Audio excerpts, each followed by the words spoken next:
আগামী 10 জানুয়ারি থেকে 3 দিনের বড় ছুটি পেতে যাচ্ছেন ওমানের স্থানীয় এবং প্রবাসী কর্মীরা। দেশটির সুলতান হাইথাম বিন তারিকের ক্ষমতা গ্রহণের দিন অর্থাৎ 11 জানুয়ারি সুলতানের শাসন ক্ষমতার 5 বছর পূর্ণ হবে।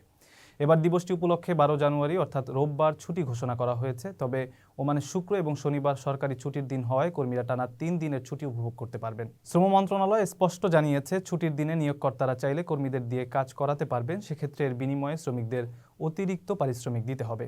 কয়েক বছর আগে শাসন ক্ষমতা গ্রহণের দিবসকে সরকারি ছুটি ঘোষণা করে একটি রাজকীয় ডিক্রি জারি করেন ওমান সুলতান। এরপর থেকে দিবসটি উপলক্ষে কারাবন্দীদের মুক্তি দেওয়া সহ বিভিন্ন মানবিক পদক্ষেপ এবং রীতিনীতি পালনের চর্চা হয়ে আসছে। 2020 সালের 11 জানুয়ারি মধ্যপ্রাচ্যের দেশ ওমানের নতুন সুলতান হিসেবে শপথ নেন সে সময়ের সংস্কৃতি বিষয়ক মন্ত্রী হাইথাম বিন তারিক আল সাইদ। তিনি ছিলেন প্রয়াত সুলতান কাবুসের চাচাতো ভাই। ক্যান্সার ও বার্ধক্যজনিত রোগে আক্রান্ত হয়ে মারা যাওয়ার পর তার যোগ্য উত্তরসূরি হিসেবে হাইথাম বিন তারিক স্থলাভিষিক্ত হন।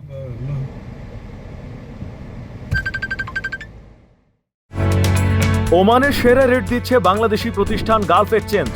প্রিয়জনকে টাকা পাঠাতে আজই আসুন আমাদের যে কোনো ব্রাঞ্চে অথবা কল করুন স্ক্রিনে দেয়া নাম্বারে। গালফ এক্সচেঞ্জ, বাংলাদেশিদের প্রিয় এক্সচেঞ্জ।